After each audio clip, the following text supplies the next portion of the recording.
marcó la historia y es la base de la fe cristiana. Se dice que lo único que se necesitaría para que la fe cristiana dejara de existir es evidenciar de manera segura que Cristo no resucitó, y eso es lo que no se ha podido hacer, y precisamente hoy estaremos hablando de ese tema. Así que vamos a estar abriendo nuestras Biblias en Primera de Corintios capítulo 15 versículo 12. Primera de Corintios capítulo 15 versículo 12.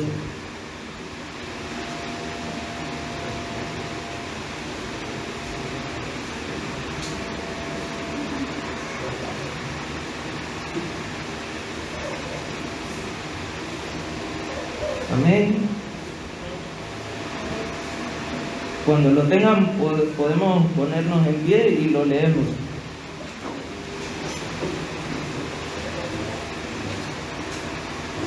Dice la palabra del Señor: pero si se predica de Cristo, que resucitó de los muertos, como dicen algunos de vosotros, que no hay resurrección de muertos. Estemos orando. Padre eterno, Señor todopoderoso, soberano Dios, te damos gracias, Señor, por tu gran amor y tu misericordia para con cada uno de nosotros, porque has enviado tu Hijo unigénito, el cual murió por nosotros para remisión de nuestros pecados, Señor. Gracias, Señor, porque el poder de tu Espíritu resucitó al tercer día y hemos sido justificados y perdonados, Señor, por esa obra tuya en la cruz, por el poder de tu resurrección. Oh Dios nuestro, te rogamos que en esta tarde podamos ver la gloriosa grandeza de tu Evangelio, Dios, a través de tu palabra. En el nombre de Jesús, que seamos fortalecidos, exhortados y edificados por medio de ella, para la gloria y honra de tu nombre, Señor. Gracias, Señor. Amén.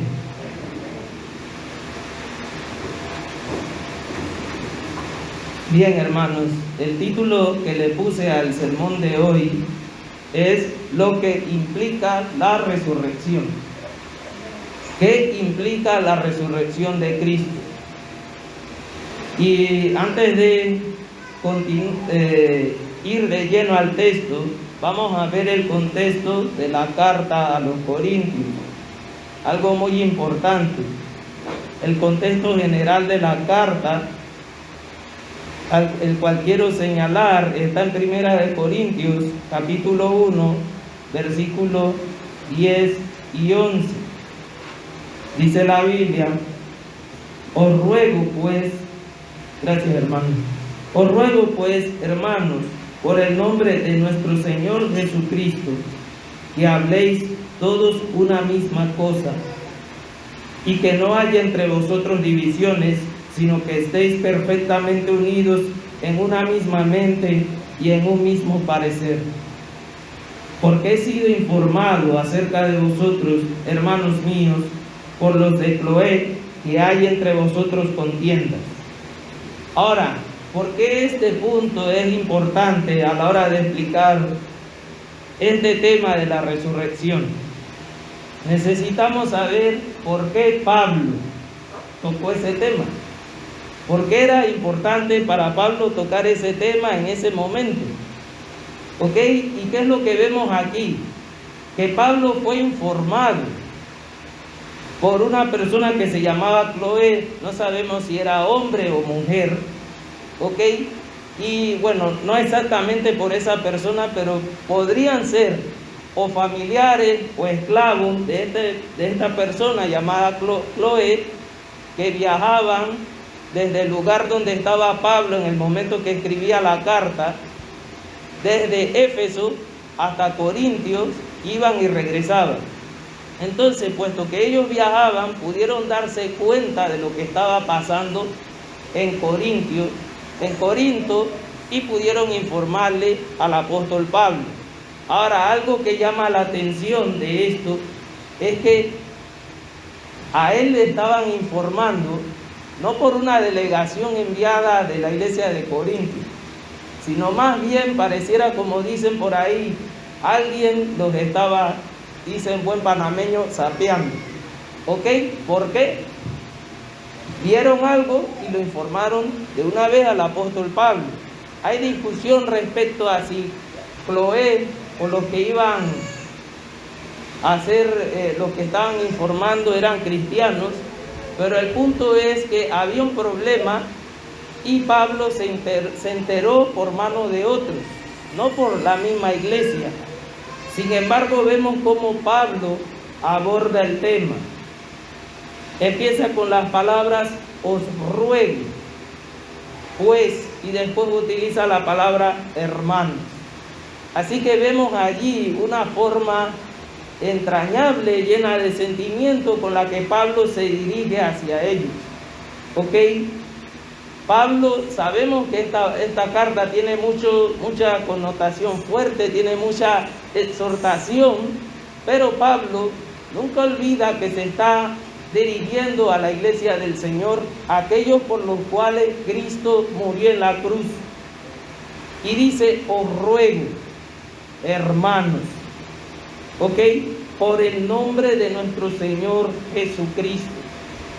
Y en este momento en que estamos recordando quién es Cristo, lo que hizo en la cruz, debemos pensar también en lo que representaba para los corintios escuchar esta palabra, por el nombre de nuestro Señor Jesucristo.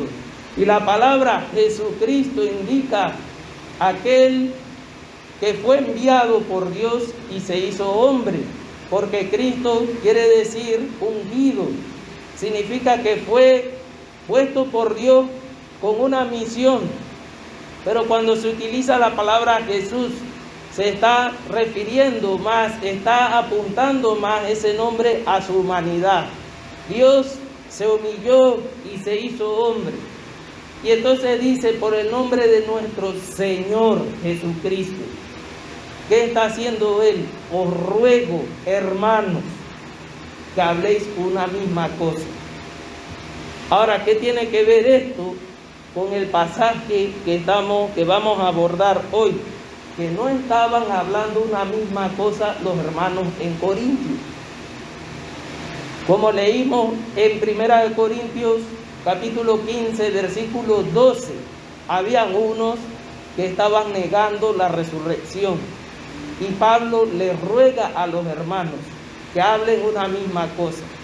Ahora, ya hemos visto en las enseñanzas anteriores que ha dado el pastor que habían diferencias de distintos tipos, pero esta en particular tiene una connotación tan importante, tan trascendental, que no se podía dejar pasar de largo. Entonces él les ruega que hablen una misma cosa y que no haya entre vosotros divisiones, sino que estéis perfectamente unidos en una misma mente y un mismo parecer. Porque he sido informado acerca de vosotros, hermanos míos, y repite nuevamente la palabra hermanos míos, por los de Cloé, que hay entre vosotros contiendas, hay entre vosotros divisiones.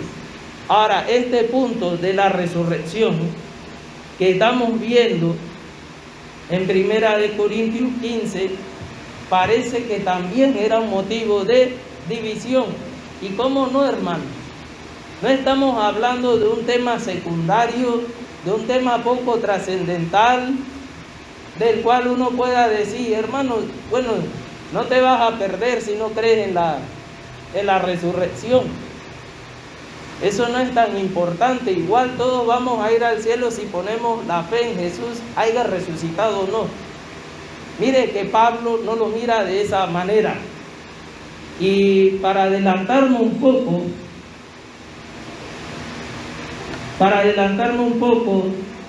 vemos la palabra, lo que dice Pablo en 1 Corintios 15,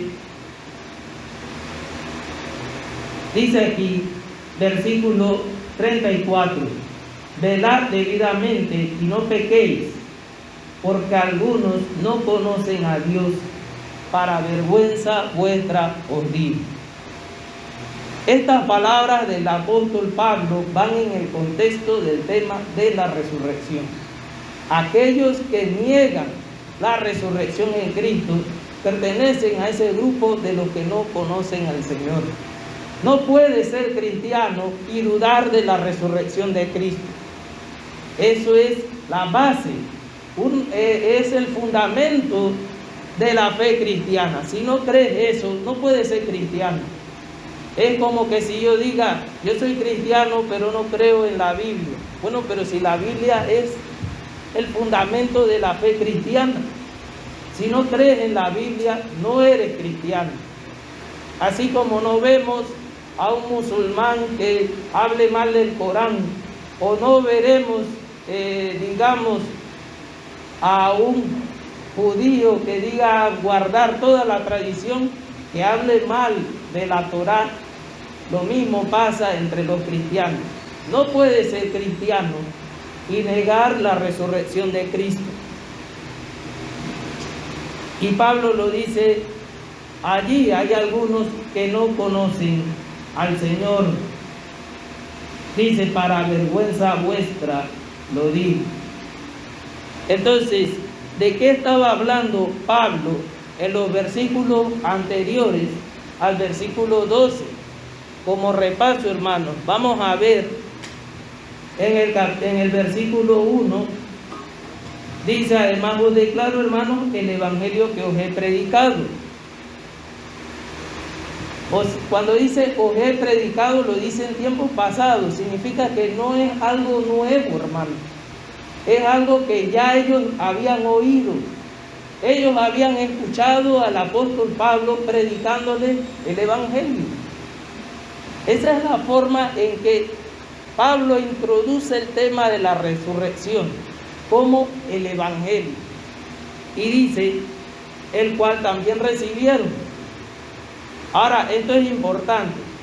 Ellos escucharon el evangelio y lo recibieron. Y no solo lo recibieron, dice, en el cual también perseveráis. Ellos se habían mantenido firmes en ese evangelio. Ustedes lo escucharon, lo creyeron y han perseverado en él. Se han mantenido firmes creyendo ese evangelio. Entonces, Pablo parte de una base, el evangelio. Yo se lo prediqué, ustedes lo recibieron y se han mantenido en él. Y entonces miren otra vez el versículo 2, por el cual asimismo, si retenéis la palabra que os he predicado, sois salvos, si no creísteis en vano. Ok, significa que ese evangelio, si no es cierto, si ustedes no lo retienen, si no creen eso que ya les prediqué, si ustedes se desvían de ese evangelio que ya escucharon, fue por gusto, como decimos en buen panameño, por gusto creyeron, por gusto es todo lo que están haciendo. En vano creísteis. Si ustedes no pertenecen, no perseveran, no se arraigan, no agarran fuertemente esta doctrina, es por gusto que creyeran. Y eso implica que fue por gusto toda la persecución por la cual pasaron los cristianos del primer siglo. Entonces, ellos se habían mantenido firmes y habían perseverado en el evangelio. En los versículos del 3 a 4 habla de que Cristo murió por los pecados. O sea, él empieza a describir el evangelio, que Cristo murió por los pecados conforme a las escrituras, y ahí hay una referencia a Isaías 53 del 5 al 12 que habla cómo el Señor murió. Dice que también fue sepultado Ahí vemos en Isaías, por ejemplo, Isaías 53:9, que explica cómo fue sepultado. Dice que se dispuso entre los pecadores su sepultura, pero fue con los ricos su muerte. Y luego vemos más adelante que se habla de su resurrección. Allí mismo, y que resucitó al tercer día conforme a las Escrituras. Ahora, hasta el hecho de que hubiera resucitado al tercer día, también estaba registrado en las Escrituras. Se cumplió perfectamente el plan de Dios. No fue algo improvisado de Dios. Se me ocurrió, ya sé cómo voy a salvar a la humanidad. No, ya Dios tenía un plan. Y Oseas capítulo 6, versículo 2, el Salmo 16:8, también hablan de eso. Son ejemplos, entre tantos versículos, que hablan de la resurrección de Cristo. Bien, ahora del verso 5 al 7, hay un énfasis que hace el apóstol Pablo en la resurrección. O sea que ya vimos en el versículo 4 que dice resucitó al tercer día, pero no termina allí, continúa en el 5 y dice y se le apareció a Cefas, después a los 12, y en el 6 sigue hablando del tema de la resurrección. Así que ya nosotros sabemos el evangelio que Pablo había predicado a los corintios, que Cristo murió y resucitó, pero ¿dónde Pablo está haciendo el mayor énfasis? En esta primera parte, en que Cristo resucitó y tuvieron testigos. Y después dice que más de 500. Ahora, eso es la base de la cual voy a partir para explicar del versículo 2 en adelante. Del versículo 2 en adelante. Vemos un fuerte énfasis entre estos tres aspectos en la resurrección. Pablo dice, sí, resucitó y se le apareció a Cefas. Después se le apareció a los 12. Después apareció a más de 500 hermanos a la vez. O sea, más de 500 personas lo vieron. Dice, de los cuales muchos viven aún y otros ya duermen. Después apareció a Jacobo, después a todos los apóstoles y por último de todos, como a un abortivo, se me apareció a mí. O sea que el que les está escribiendo esta carta es un testigo del Cristo resucitado, se le apareció a él. Y ahí cobra sentido el versículo 12.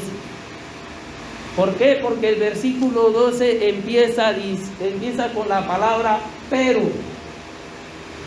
¿Y qué es la palabra pero? La palabra pero es una conjunción adversativa. ¿Qué indica? Que no está hablando de un tema diferente. Es una palabra que se utiliza para unir una oración con la otra o un tema con el otro, pero fíjense, está uniendo, es una conjunción adversativa, está hablando de algo contrario a lo que él explicó en los versos anteriores. Cuando vemos esa palabra pero, es porque va a hablar de algo que se contrapone a todo eso que él mencionó, al hecho de que Jesucristo murió en la cruz, fue sepultado y resucitó. ¿Qué implica esto? Pablo va a mencionar algo contrario al evangelio, algo que se contrapone al evangelio que él ya les había predicado, al evangelio que los corintios recibieron, al evangelio en el cual ellos habían perseverado, ellos se habían mantenido firmes a este momento. ¿Y qué es eso? Dice, pero si se predica Ahora, la palabra predica aquí reafirma lo que les acabo de decir. Fíjense que esta palabra predica no es la primera vez que la utiliza el apóstol Pablo en este capítulo. La vemos en el capítulo 1, el evangelio que os he predicado. La vemos en el capítulo 2, la palabra que os he predicado. ¿Ok? Y ya sabemos el contexto, está hablando del evangelio. Cristo resucitó y murió.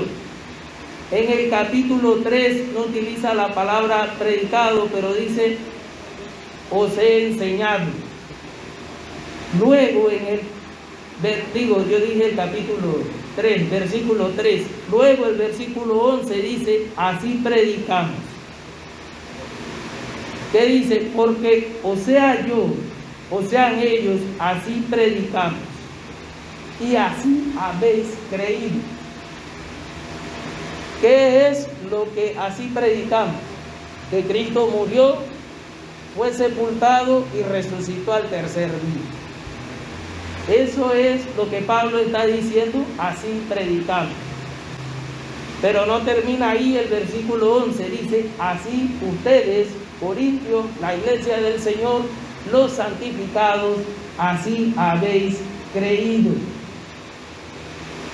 Si ustedes no permanecen firmes en eso que dice Pablo, creísteis en vano. Recordemos las palabras del apóstol Pablo a los Gálatas. Si alguno predica otro evangelio, que es anatema. Entonces, ¿qué vemos aquí, hermanos? Porque si se predica, y ya vemos que se repitió esa palabra, ¿qué es lo que se predica? Porque si se predica que Cristo que resucitó de los muertos, ¿cómo dicen algunos entre vosotros que no hay resurrección de los muertos? Y fíjense, dice algunos entre vosotros. Ahora tomemos en cuenta eso. Esos algunos entre vosotros podrían ser personas de mucha influencia, de mucho conocimiento filosófico, de mucha capacidad de convencimiento. ¿Ok? ¿Y por qué digo esto, hermanos? Respecto a la capacidad de convencimiento, voy a adelantarme un poco a un verso que iba a mencionar después. Hechos capítulo 17, versículo 18. Hechos capítulo 17, versículo 18. Dice la Biblia, y algunos filósofos de los epicúreos y de los estoicos disputaban con él. Eso es cuando Pablo está en Atenas. ¿Ok? Dice que cuando él estaba en Atenas, habían unos filósofos. Bien, de los epicúreos y de los estoicos discutiendo con Pablo. Y uno decía, ¿qué querrá decir este palabrero? Y otros, parece que es predicador de nuevos dioses, porque les predicaba el evangelio de Jesús y de la resurrección. Ahora, ¿creen que eso es coincidencia?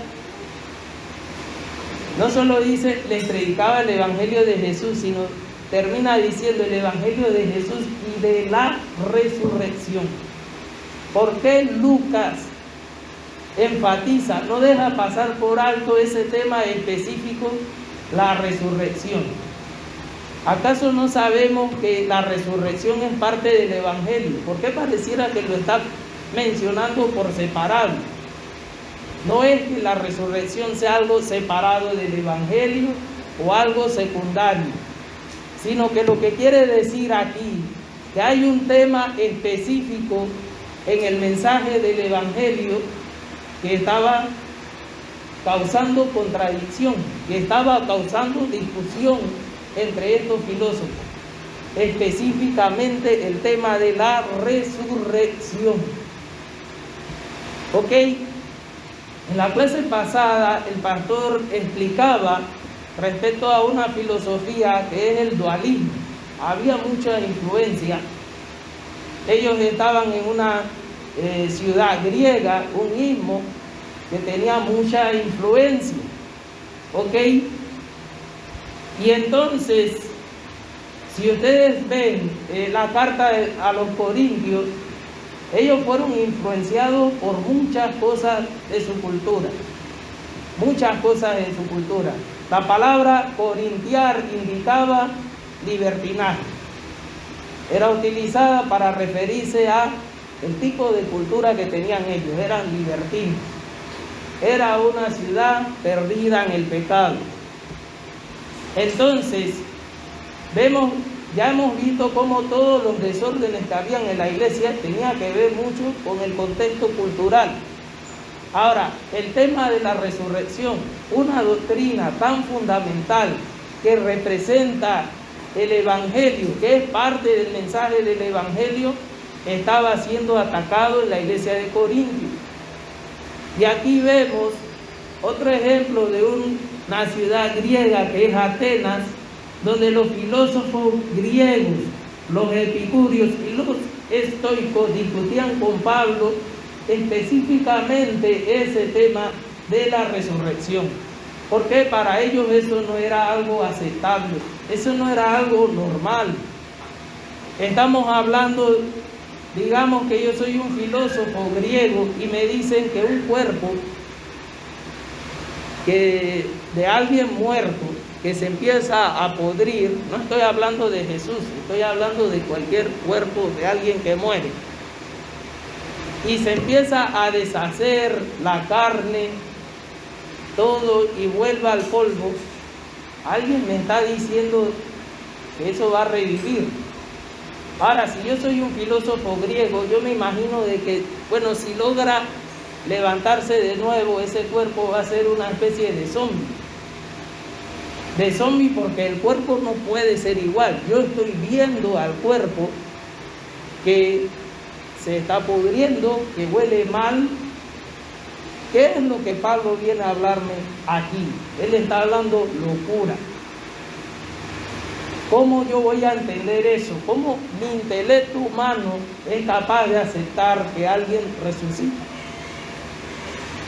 Después de miles de años, eso va a desaparecer.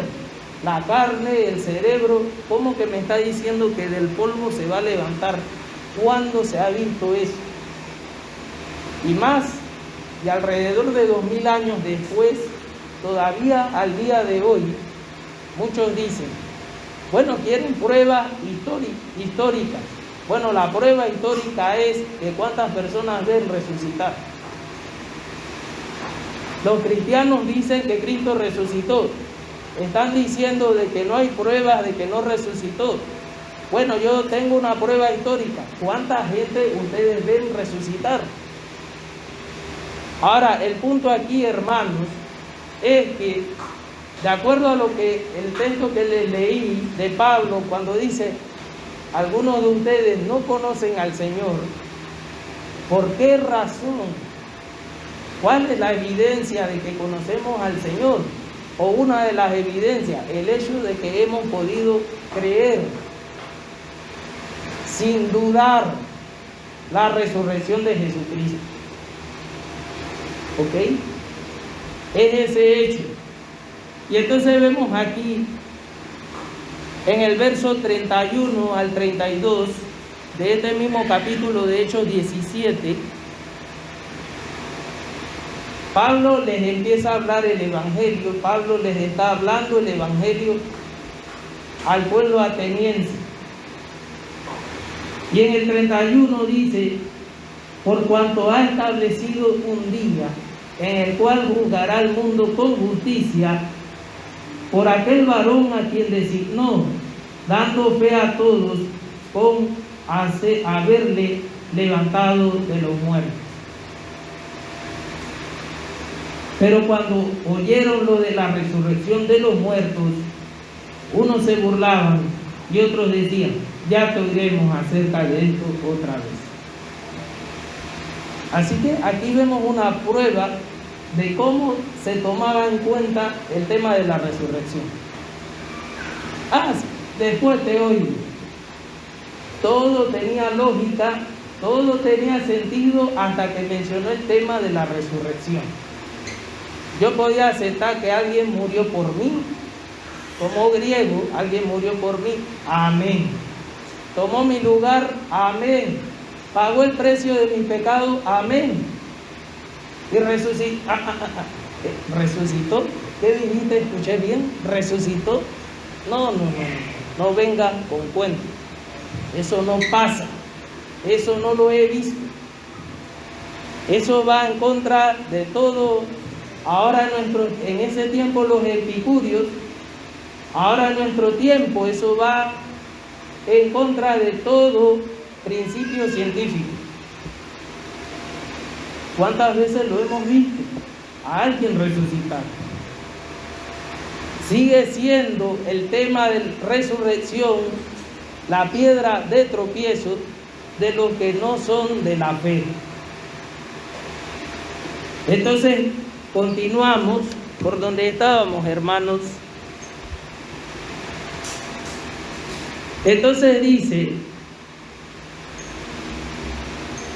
vemos una contraposición en el versículo 12, una contraposición al Evangelio, específicamente en el punto de la resurrección. El Evangelio que Pablo les había predicado a la iglesia de los Corintios, el Evangelio que los corintios habían creído, el Evangelio que ellos habían aceptado, tenía un bando que lo estaba atacando. No es que estaban atacando una parte del Evangelio, no, estaban atacando el Evangelio mismo. Y vamos a ver lo que sigue, ¿ok? Como dicen algunos de vosotros. O sea, si yo, el apóstol Pablo, que vi a Cristo resucitar, si Pedro, que lo vio resucitar, si más de 500 personas creyentes que lo vieron resucitar y que están vivos aún, incluyéndome yo, Pablo, les hemos predicado ese evangelio a ustedes. O sea, ustedes son iglesia porque creyeron esa palabra. Estamos reunidos aquí porque hemos creído que Cristo resucitó. Si eso es así, ¿cómo es que hay algunos entre ustedes que no creen el evangelio, no creen que Cristo resucitó? Ahora ustedes de repente pensarían, no, entre nosotros dudo que algún hermano ponga en duda eso. Pero tomemos en cuenta, hermanos, que yo he conocido, o al menos no directamente entre los protestantes, pero sí entre los católicos sacerdotes, que en confianza me han dicho que ellos tienen sus dudas respecto al tema de la resurrección. Y son personas que han estudiado mucho, que han visto filosofías, y yo me quedaba preguntando, bueno, ¿cómo puede esta persona que supuestamente ministra y enseña la palabra de Dios decir que tiene dudas respecto al evangelio? Y vemos aquí la misma pregunta hace Pablo. ¿Cómo dicen algunos de vosotros que no hay resurrección de los muertos? Los apóstoles todos están diciendo que Cristo resucitó. Hay personas, aparte de los apóstoles, más de 500 lo vieron y testifican que Cristo resucitó. Muchos de ellos han muerto afirmando algo que creyeron. ¿Por qué? Porque como decía alguien, si Cristo en realidad no resucitó, entonces los 12 apóstoles lo sabían. Los primeros en saber que no resucitó tenían que ser los 12 apóstoles. ¿Saben por qué? Porque ellos estaban diciendo, lo vimos. Y si es la mentira, ellos lo sabían, porque no lo vieron nada, estaban inventando. Pero el problema es que no solo decían eso, sino que estaban dispuestos a morir por eso. Sufrieron azotes por eso. La iglesia, los primeros cristianos estaban siendo perseguidos a muerte por afirmar que lo vieron vivo. ¿Qué pasó cuando los apóstoles pensaban que Cristo no había resucitado? Bueno, vámonos a pescar de nuevo. Ya no tenía sentido que le llamaran seguidor de Jesús. Cuando fueron restaurados, Cristo vino. Y al más incrédulo de ellos, Tomás, le dijo, bueno, mete tu dedo aquí en los huecos de mi mano, mira mi costado, cree. Y ese mismo que metió la mano en el costado, la historia cuenta de que murió traspasado por una lanza. Así que si ellos testificaban, lo vi, ¿quién está dispuesto a morir por una mentira? Y Pablo le está diciendo, aquí todavía hay gente viva que lo vio resucitar. ¿Cómo hay entre vosotros gente que lo niega? Porque, versículo 13, porque si no hay resurrección de los muertos, miren, si no hay resurrección de los muertos, tampoco Cristo resucitó. Ahora, el punto es este, hermano. Posiblemente estos creyentes que estaban siendo influenciados por la filosofía griega, sí creían que Cristo resucitó, pero resucitó de una manera espiritual. No el cuerpo, no, resucitó en espíritu. Muchos de nosotros pensamos, bueno, la persona cristiana cuando muere, que aquí en la Biblia vemos que Pablo utiliza mucho el eufemismo, duerme. La palabra duerme para referirse a los que han muerto por causa del Señor. Cuando hablamos de eso, muchos dicen, bueno, él está vivo allá con Dios. Él no ha muerto. Por ahí un predicador decía, bueno, si tienen que perder el ojo, las manos, por causa del evangelio está bien, porque el alma está entera.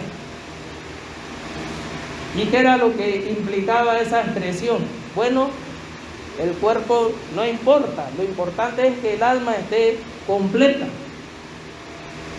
Esa forma de pensar tiene un fundamento en la filosofía griega.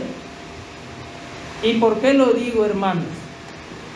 Porque cuando nosotros vemos las cartas de Pablo, especialmente la de Corintios, vemos aquí algo interesante respecto a cómo Pablo se refiere al cuerpo literal. Porque él dice que el cuerpo es del Señor.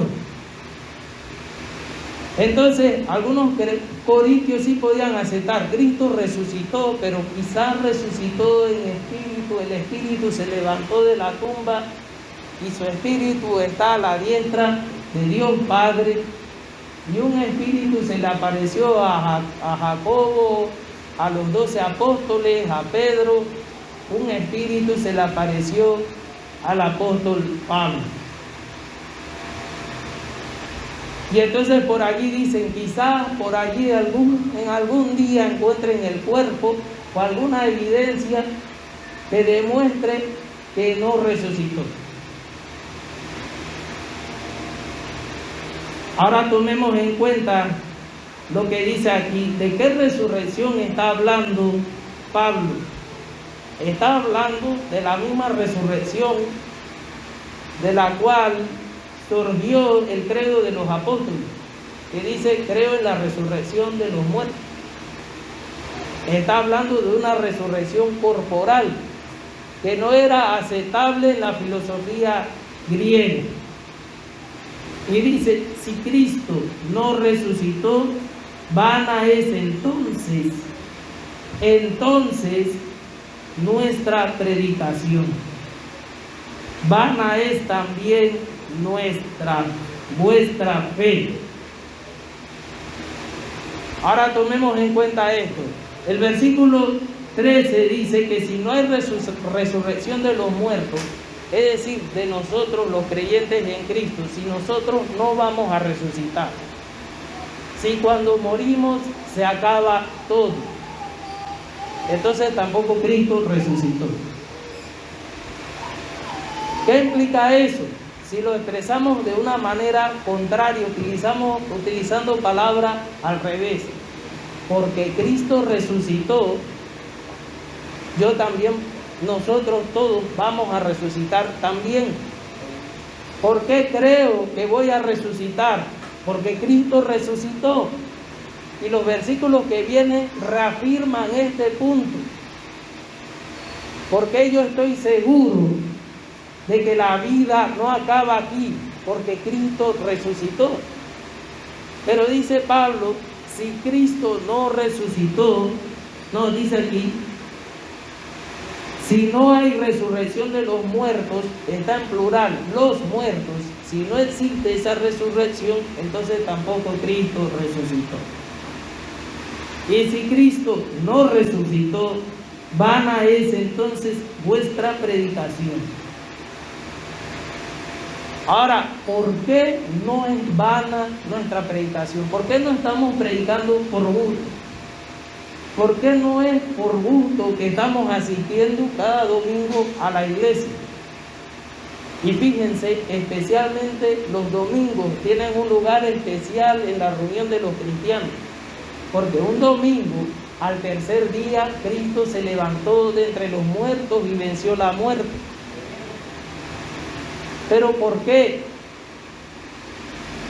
tiene importancia eso? Dice, si Cristo no resucitó, vana es entonces nuestra predicación. Todo lo que les enseñé a ustedes respecto de que Cristo murió, de que somos justificados por la fe, la regeneración, todo eso se cae por tierra si negamos que Él se levantó corporalmente de entre los muertos. Solamente atacamos ese punto del Evangelio y ya nada tiene sentido. Dice, vana es nuestra predicación, es por gusto, todo el Antiguo Testamento, de Génesis hasta Apocalipsis, se cae por tierra si Cristo no resucitó. Ahora miren el orden. Si los muertos no resucitan, Cristo no resucitó. Y si Cristo no resucitó, todo lo que se predicó es por gusto. Todo lo que hemos creído es vano.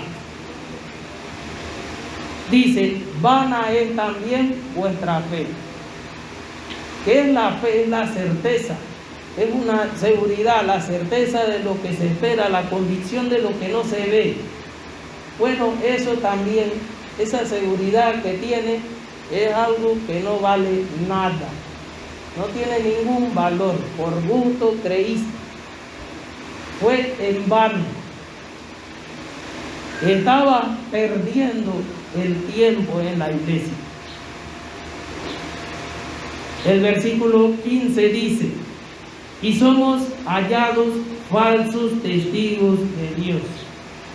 Ahora ven el punto, es que por la fuerza, si la resurrección de Cristo es mentira, el apóstol Pablo era un mentiroso.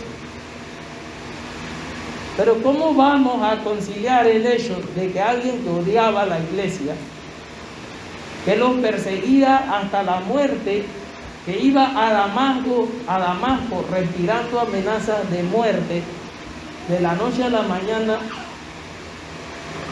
decida ser azotado, apedreado, encarcelado, naufrague, sufra de hambre, de frío, encarcelamiento y al final lo decapiten por algo que él sabía que era mentira. ¿Qué es lo que nosotros vimos en los versículos anteriores? Versículo 9, porque yo soy el más pequeño de los apóstoles, que no soy digno de ser llamado apóstol. ¿Por qué? Algo que Pablo no había olvidado: yo perseguí a la iglesia del Señor. Ahora el punto que le mencionaba: pero por la gracia de Dios soy lo que soy, y su gracia no ha sido en vano para conmigo, pues antes he trabajado más que todos ellos, que todos los demás apóstoles, pero no yo, sino la gracia de Dios conmigo. Todo ese trabajo por una mentira, todo ese esfuerzo por algo que no es cierto y que Pablo sabía que no era cierto. ¿Está dispuesto usted a morir, a sufrir por algo que usted sabe que no es cierto? Por algo de lo cual usted no va a sacar ganancia. Ahora tomemos en cuenta, hoy en día hay gente que miente, pero no para volverse pobre. El falso evangelio de la prosperidad conviene predicarlo. Si en esta iglesia estuviera predicando Cash Luna, de seguro esto se llenaría. Por supuesto, nosotros nos iríamos, pero esto se llenaría de gente diciendo: aquí hay milagros. Pero el punto es, está predicando una mentira. ¿Acaso Cristo vino a salvarnos de la pobreza? ¿Solo los ricos se van al cielo? Cristo vino a salvarnos de las enfermedades, o sea, que el cojo no va a ir al cielo tampoco, ni los viejitos van a ir al cielo, porque los viejitos son los que más enfermedades tienen. Así que pobre del vida, solamente los ricos y jóvenes van al cielo. A medida que van envejeciendo, van perdiendo su salvación. Y el punto es, las personas mienten cuando van a sacar un provecho de eso, o cuando quieren librarse de un problema. Pero ¿qué sentido tiene que Pablo estuviera pasando tanto trabajo por algo que él sabía que no era cierto? ¿Qué sentido tiene eso? Y no solo Pablo, los demás, los 11 apóstoles, aparte de Pablo, también sufrieron. Incluso el apóstol Juan, que no murió como mártir, pero sufrió también. ¿Dónde fue que hizo su carta, su libro de Apocalipsis? En la isla de Patmos. Y cuenta la historia que fue tirado en una olla ardiendo, hirviendo. Así que él tenía las marcas del sufrimiento por algo que era mentira. Todos los apóstoles mintieron, pero ¿qué sentido tiene acusar a alguien que ha sufrido tanto de mentiroso? Así que cuando los corintios, que eran conscientes del trabajo de Pablo, los corintios que conocieron a Pablo, vieron las cicatrices de Pablo, ¿cómo ellos iban a negar que es cierto? Alguien que ha estado sufriendo, que se ven las marcas del sufrimiento por su testimonio, estaba mintiendo. Vemos aquí, dice aquí, y somos hallados falsos testigos de Dios. Ellos son testigos de Dios. ¿Quién fue el que resucitó a Cristo de los muertos? Dios Padre. Dice, porque hemos testificado de Dios que Él resucitó a Cristo, el cual no resucitó, si en verdad los muertos no resucitan. Si usted y yo, como cristianos, no vamos a resucitar nunca,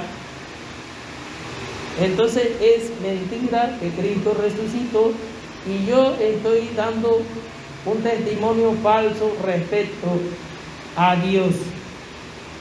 Un testimonio fraudulento, una mentira. Ahora, si nosotros vamos a Deuteronomio 19:15, allí habla de cuántos testigos se necesitan para que un veredicto, un juicio se haga firme. Tiene que haber 2 o más testigos. Con un solo testigo no se podía dar un veredicto firme de algún acontecimiento. Tenía que haber 2 o más testigos. Pero aquí no tenemos 2 o más, aquí tenemos más de 12, más de 500 personas que lo vieron resucitar y estuvieron dispuestos a morir por eso. Y dice aquí, porque si los muertos no resucitan, tampoco Cristo resucitó. Ahora, esta palabra es una repetición. ¿No la leímos ya en el versículo 13? Versículo 13. Porque si no hay resurrección de los muertos, tampoco Cristo resucitó.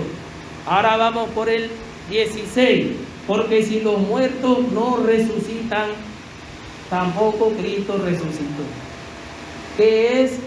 ¿Cuál es el énfasis que estamos viendo que está haciendo el apóstol Pablo?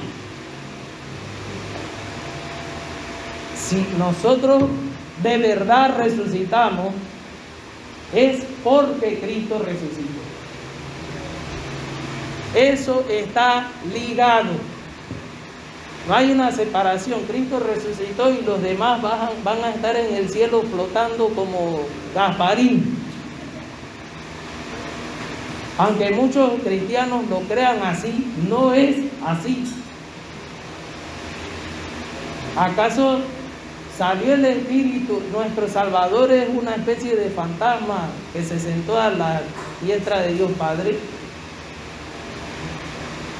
No es una especie de fantasma. ¿Y saben por qué hago la palabra fantasma? Digo la palabra fantasma. Porque si ustedes leen, recuerdan ese pasaje de la Biblia que dice que hay un solo nombre dado a los hombres, en el cual podemos ser salvos. Ahí dice que Jesucristo hombre. O sea, Pablo considera aún al Cristo resucitado un hombre. Y un hombre tiene cuerpo y tiene alma, tiene espíritu. Así Dios creó al hombre. Al ser humano, a Adán y Eva, Dios le dio un espíritu y les dio un cuerpo. Esa es la cualidad de un ser humano. Ahora, ¿por qué Cristo intercede por nosotros al Padre? Porque es Dios y también es hombre. Es hombre. Hay un solo mediador entre Dios y los hombres, que es Jesucristo hombre. Hoy Dios, Jesucristo resucitado, es hombre. Verdadero Dios, verdadero hombre. ¿Y qué es lo que vemos aquí? Ese Dios y mediador, Jesucristo, resucitó de los muertos. Y dice el versículo 17, si Cristo no resucitó, vuestra fe es vana. Nuevamente lo repite, vuestra fe es por gusto. Y miren este punto importante, aún estáis en vuestro pecado. Usted diría, no hermano, pero ya Él murió, pagó el precio de los pecados. ¿Qué importa el punto de que si resucitó, si ya pagó el precio, ya soy salvo? No, si Jesucristo no resucitó, usted está en sus pecados todavía. Tu fe es vana, es por gusto y todavía te vas a ir al infierno. O sea que no hay opción, o crees en la resurrección. Si crees en la resurrección de Cristo, eres salvo. Si es cierta la resurrección de Cristo, tus pecados han sido perdonados. Pero si no es cierto, si eso es mentira, si la resurrección solamente es un espíritu que salió de su cuerpo entonces estás en tu pecado. Estás en tus pecados. No puedes hablar del tema que estamos hablando, justificación y regeneración. Se cae por tierra. Todavía estás en tu pecado. Tu culpa no ha sido pagada. Tomemos en cuenta que la resurrección de Cristo es el amén de Dios respecto al precio que fue pagado por nosotros. El hecho de que Cristo resucitó significa que la deuda fue pagada en su totalidad. Y todavía no había muerto cuando Él pronunció las palabras consumado es. Él pagó el precio en su totalidad, pero murió y resucitó. La evidencia de que nuestros pecados han sido perdonados es que Él resucitó. Si Él no resucitó, todavía estamos en nuestros pecados. Vamos a ver lo que sigue. Vuestra fe es vana, si Cristo no resucitó, vuestra fe es vana y aún estáis en vuestros pecados. Entonces también los que durmieron, recuerden, es un eufemismo, significa aquellos que han muerto en Cristo, con su fe puesta en Jesucristo, dice. Y si Cristo, entonces también los que durmieron en Cristo, que perecieron. ¿Qué significa eso? No es como algunos piensan, bueno, los cristianos vamos a estar en el cielo como Gasparín, puros espíritus flotando. No. Si Cristo no se levantó corporalmente de entre los muertos, esos que murieron con su fe puesta en Él, el apóstol Pablo que murió, todos los cristianos que han muerto a través de la historia, que estuvieron en el Coliseo Romano, todos ellos perecieron. Su historia se acabó allí. Allí se acabó la historia. Hoy en día hay sectas que dicen que cuando una persona muere ya se acaba todo, excepto por los cristianos. Pero no voy a ahondar en eso. Pero el punto es, hermanos, que si Cristo no resucitó, todos los creyentes que han muerto antes de nosotros, y Isaac y Abraham y Jacob, que también murieron saludando la promesa, están muertos. Ahora, Jesucristo también habló de la resurrección de los muertos. Él creía en la resurrección de los muertos. Y él citó esas palabras que están escritas: yo soy el Dios de Abraham, de Isaac y de Jacob. Dios es un Dios de vivos y no de muertos. Esos creyentes, tanto del Antiguo Testamento como los que ahora hemos pasado a formar parte del pacto de la gracia, todos tenemos esperanza, no de resurrección, tenemos esperanza de resurrección porque Cristo resucitó. Y dice aquí, entonces, si Cristo no resucitó, versículo 18, entonces también los que durmieron en Cristo perecieron. ¿Ok? No están flotando en el cielo ni nada. Ya se acabó la historia de su vida. Allí terminó todo. Si en esta vida, ok, ahora también miremoslo de otra manera. Puesto que Cristo resucitó, los que durmieron, aquellos que murieron en Cristo, no han perecido. No han perecido, ellos duermen. Ellos duermen, hay una esperanza para ellos. Hay una esperanza para cada creyente que murió con su fe puesta en el Salvador. ¿Por qué? Porque Cristo resucitó. 19. Si en esta vida solamente esperamos en Cristo, somos los más dignos de conmiseración de todos los hombres. Miren, dice, si en esta vida solamente. O sea que yo estoy esperando en el Señor mientras esté vivo. El día que me muera ya se acabó la historia. Cristo resucitó. O sea, yo puedo creer que Cristo resucitó, pero yo no. Y Él va a venir en su reino. Y si estoy vivo en la segunda venida de Cristo, gloria a Dios, voy a estar en el reino de Él. ¿Ok?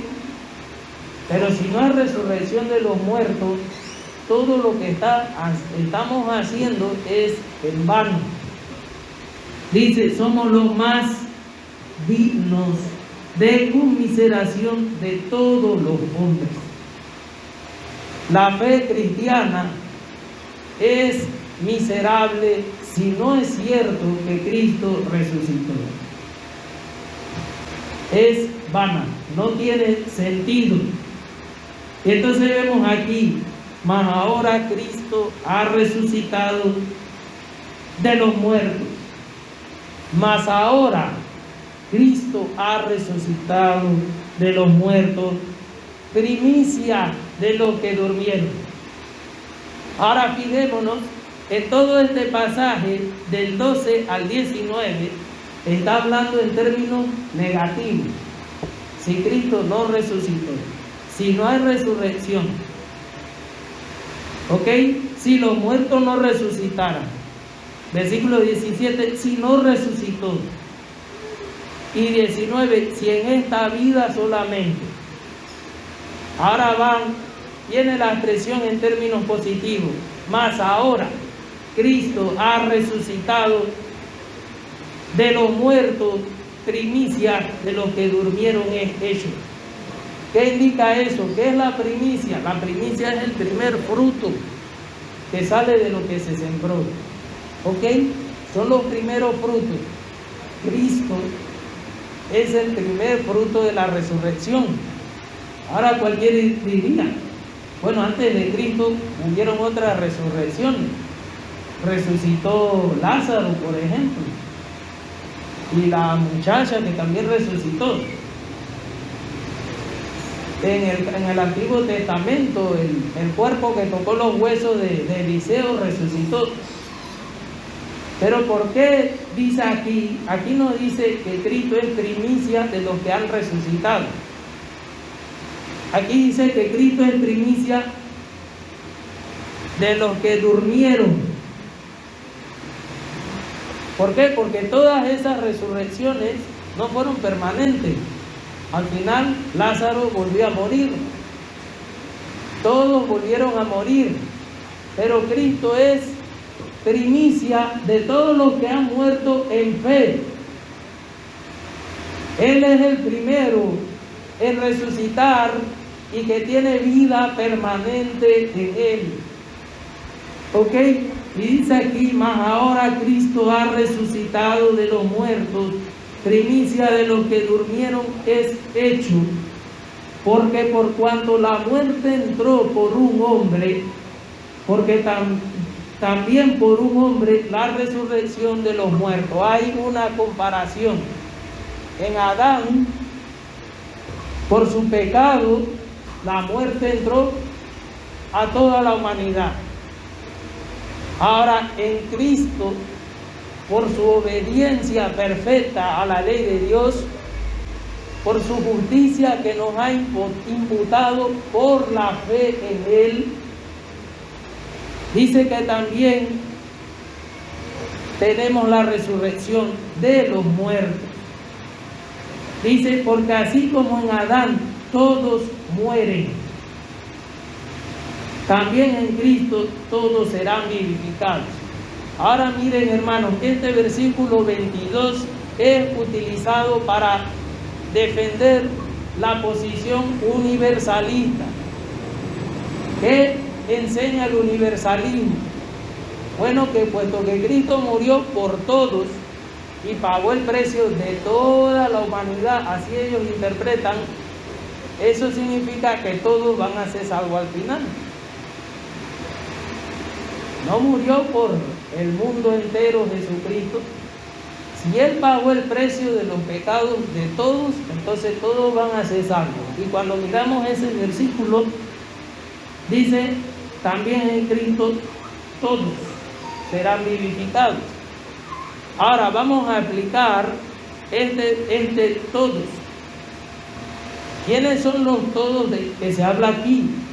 Empecemos con Adán. ¿Quiénes son los todos que mueren? La descendencia de Adán. Ahora, nosotros somos descendientes de Adán también, por eso morimos. Pero ¿quiénes? Pero cuando hablamos de Cristo, que es el segundo Adán, ok, estamos hablando de Cristo, el segundo Adán, este también tiene una descendencia. Vamos a ver, por ejemplo, 1 Corintios 15, 45. Así también está escrito, fue hecho el primer hombre Adán, alma viviente, y el postrer Adán. ¿Quién es el postrer Adán? Jesucristo, dice espíritu vivificante. Recordemos que Cristo es la primicia de los que durmieron, de los que han muerto en fe, el primero en resucitar. Bueno, mientras Adán muere, Cristo no solo tiene vida eterna permanente en Él, sino que Él vivifica, Él imparte vida. Ahí cobra sentido la palabra de Jesús cuando dice, yo soy el camino, la verdad y la vida. Entonces, ¿qué vemos aquí? Jesús es el segundo Adán, es el postrer Adán, el último Adán. Y así como Adán representa a un grupo de la humanidad, Jesucristo representa a otro. Así como Adán tiene hijos, tiene una descendencia, Jesucristo también la tiene. Y no lo estoy inventando yo. Vamos a ver en qué pasaje de la Biblia me estoy basando para decir esto. Este Adán también tiene generación, linaje, o como dice la nueva versión internacional, tiene descendencia. Isaías capítulo 53, versículo 8 y versículo 10. Isaías 53, versículo 8 y versículo 10. Dice la Biblia, por cárcel y por juicio fue quitado, y su generación. Ven aquí, dice su generación. En otras versiones dice su descendencia. ¿Quién la contará? Cuando dice quién la contará, aquí está diciendo que Jesucristo fue tratado de esa manera y su descendencia no fue tomada en cuenta. ¿Quién la va a contar? Lo mataron. Dice, porque fue cortado de la tierra de los vivientes y por la rebelión de mi pueblo fue herido. Así que este Jesucristo tiene una descendencia, tiene una generación. Y cualquiera diría, pero él no tuvo hijos. Nosotros somos su descendencia. ¿Qué vamos a ver? Versículo 10. Con todo eso, Jehová quiso quebrantarlo, sujetándole a padecimiento, cuando haya puesto su vida en expiación por el pecado. Que ahí es donde entra el Evangelio. Cristo murió. Dice, verá linaje. Cuando Él haya puesto su vida en expiación, verá linaje. En la versión internacional dice, verá descendencia. ¿Quiénes son esa descendencia? los que hemos sido justificados por la fe en Él. Porque somos justificados por la fe en Él. Su justicia ha sido imputada a nosotros. Entonces, todos del versículo 22 se refiere específicamente a los que han ejercido su fe en Cristo. Versículo 23, ok, dice, no, el 22, también en Cristo todos serán vivificados. Cristo es la vida. El que ha creído en Cristo, mire, está en futuro, serán vivificados. No está hablando del milagro de la regeneración aquí, está hablando del milagro de la resurrección. Seremos vivificados. Vamos a resucitar. Amén. Así también vosotros, ok, dice, pero cada uno a su debido orden. Cristo las primicias. Ok, esta coma que ven aquí no es para una pausa, ok. Como vimos en el versículo 20, cuando habla de las primicias se refiere a Cristo. En el versículo 23 no se sale del contexto, sigue hablando de Él. Dice que a su debido orden, Cristo las primicias, o sea, el primero en resucitar, después los que son de Cristo en su venida. Los que son de Cristo en su venida somos todos los creyentes que hemos muerto creyendo en Cristo. Ahora, nosotros estamos vivos. Si usted y yo morimos, somos parte de ese todos. Ahora, usted dirá, los que no han muerto todavía. En los versículos más adelante explica de manera clara acerca de los que no han muerto. Pero no me quiero adelantar, por eso, porque sé que ya lo mencionan los versículos más adelante. Entonces, primero Cristo resucita, después los que han creído en Él en su venida, los que son de Cristo en su venida. ¿Ok? Ahí cobra sentido cuando dice todos serán vivificados. ¿Quiénes son ese todos? Los que son de Cristo. En su venida, esos serán los que serán vivificados. Luego el fin.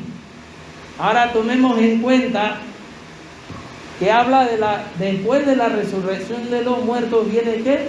El fin. ¿Por qué? ¿Por qué lo digo? Cuando llegó el 2012 hasta hicieron una película, El fin del mundo. 1999 muchos decían, se acerca el fin. ¿Ok? Pero cuando vemos esta palabra aquí, estamos hablando de una doctrina que le diríamos doctrina escatológica del fin de los tiempos, lo que va a pasar al fin. O sea, todo va a culminar, todo se va a consumar, todo el plan de Dios cuando seamos resucitados. Cuando Cristo venga en su venida y todos los creyentes en Cristo seamos levantados de entre los muertos.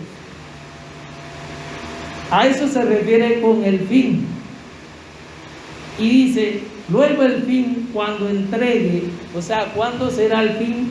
Cuando entregue el reino al Dios y Padre. Cuando haya suprimido todo dominio y toda autoridad y potencia. Ahí está explicando cuándo viene el fin. Ahora, tomemos en cuenta algo antes de continuar en este punto. Esto que estamos hablando de que Cristo va a suprimir todo dominio y toda potencia, solo tiene sentido porque Cristo resucitó. Si Cristo no resucitó, si Cristo solamente es un fantasma poderoso, estas palabras de aquí no tienen sentido. ¿Saben por qué? Porque Cristo es el segundo Adán. Ahora, ¿es un segundo Adán Gasparín? ¿Es un segundo Adán muerto? No, es un hombre vivo. Es Dios con nosotros, que se hizo hombre e intercede por nosotros a la diestra de Dios Padre. Y ese hombre, el que está ocupando el lugar de Adán, donde Adán fracasó, dice aquí que va a entregar el reino a Dios Padre. ¿Qué significa? Que Jesucristo en este momento tiene el reino. Recordemos las palabras de Jesús en Mateo, capítulo 28, cuando dice: toda potestad me es dada. ¿Qué significa esa potestad? Dominio. El dominio, el poder, el reino le es dado a Jesucristo. ¿Ok?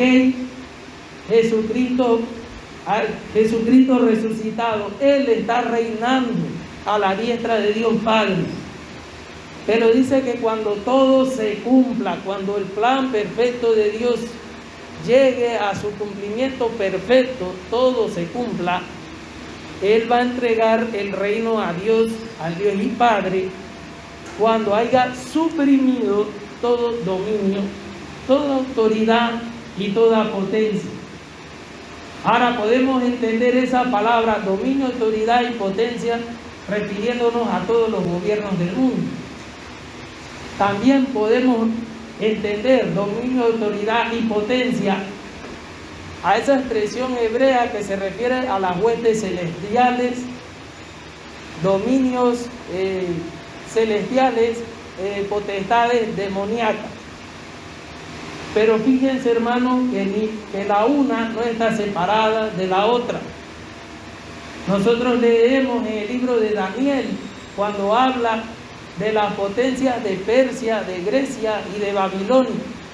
Todos eran imperios paganos, gobernados, dominados por potestades demoníacas. Solo el pueblo de Israel estaba de parte de Dios. Y nosotros, los creyentes, pertenecemos al reino de Dios, pertenecemos a otro dominio, a otro reino. Por eso Jesús decía: el reino de los cielos se ha acercado, arrepentidos y convertidos. Por eso Pablo decía: somos embajadores. Ahora, si ustedes recuerdan lo que vieron la película esa de Esparta, llegaron los persas y le dijeron a los espartanos, diciendo que se rindieran, ¿no? Y al final los espartanos dijeron: esto es Esparta, y dice que los tiraron. Bueno, esos eran embajadores. Nosotros somos embajadores de Cristo, en el mismo sentido que lo eran los persas. ¿Por qué? Porque les estamos diciendo a las personas: el reino de los cielos se ha acercado, ríndanse.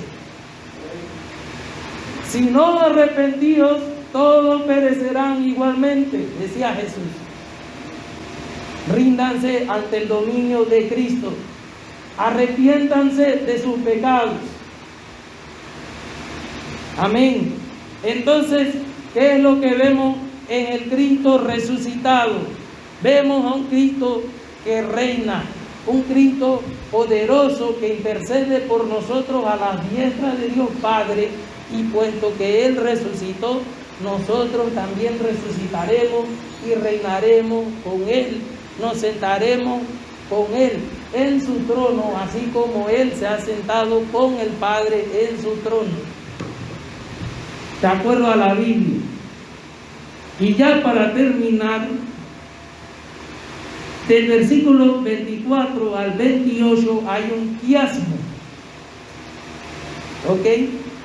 Usted lo puede analizar si quiere con más detalle en su casa, pero fíjense, ¿por qué digo un quiasmo?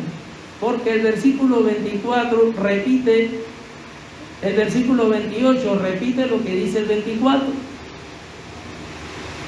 ¿Ok? El versículo 27 repite lo que el versículo 25. Y el punto central de este pasaje está en el versículo 26. Hay palabras que se repiten, es una técnica de escritura que utilizaban los hebreos.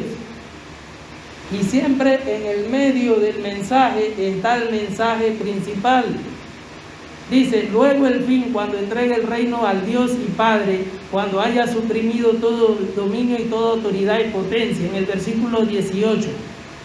Pero luego que todas las cosas le estén sujetas, entonces también el Hijo se sujetará al que le sujetó a todas las cosas, para que Dios sea todo en todo. Ahí se repite la misma idea. Versículo 25. Porque preciso es que Él reine hasta que haya puesto a todos sus enemigos debajo de sus pies. Versículo 27. Porque todas las cosas las sujetó debajo de sus pies. Miren, otra vez repite, debajo de sus pies. Y cuando dice que todas las cosas han sido sujetadas a Él, claramente se exceptúa aquel que sujetó a Él todas las cosas. O sea, Él tiene dominio ahora. El tema central, versículo 26. Y el postrer enemigo que será destruido es la muerte. Amén. Ese es el mensaje central de Ezequiasmo, hermanos. ¿Quién fue el que inició, el que le dio el primer golpe letal a la muerte? Jesucristo. Jesucristo la venció en la cruz. Por eso dice, ¿dónde está, oh muerte, tu aguijón, y oh sepulcro, tu victoria que no pudiste retener? No pudo retener a Cristo en la tumba. El todopoderoso Dios venció la muerte. Pero ¿cuándo será destruido ese enemigo en su totalidad? Precisamente cuando todos los muertos en Cristo sean resucitados. Y vemos en esto, hasta donde hemos llegado, la importancia de este tema de la resurrección. Es tan importante, ¿ok? Es la esperanza del cristiano. Es una parte básica del Evangelio. Si no creemos en la resurrección, vana es nuestra fe. Pero puesto Cristo resucitó, hay victoria, Cristo reina, está a la diestra de Dios Padre. Hay una esperanza. El cristiano no es digno de conmiseración. Amén. El cristiano, dice la Biblia, que el reino de los cielos es como un hombre que vendió todo lo que tenía para comprar un campo. Porque en el campo había algo, en ese campo, de mucho valor. Y los discípulos decían, nosotros lo hemos dejado todo por seguirte. Y Jesús le decía que todos aquellos que han dejado padre y madre por causa del Señor, específicamente los que han seguido al Señor, dice que recibirán, o sea, mucho más que el doble en esta vida y en la próxima vida, la vida eterna. Esa vida eterna no sería cierta si no existe la resurrección de los muertos y si Cristo no resucitó. Amén. Puesto que Cristo resucitó, tenemos esperanza, tenemos confianza, hay victoria y Él reina. Y mientras todos los demás personas en este tiempo de pandemia están hablando de el dominio mundial, el gran reset, nosotros estamos confiados. Puede venir una tormenta y nos abanicamos tranquilos. ¿Y por qué estás tranquilo, cristiano? Porque Cristo reina. El dominio es de Él. No es de ningún multimillonario, no es de Rusia ni de Estados Unidos. El reino es de Él, de Cristo. Amén. Y por eso confiamos, por eso estamos seguros. Pueden venir 1000 pandemias, pero Cristo reina y su reino no tiene fin y su reino perdurará por la eternidad. Estemos orando, hermanos.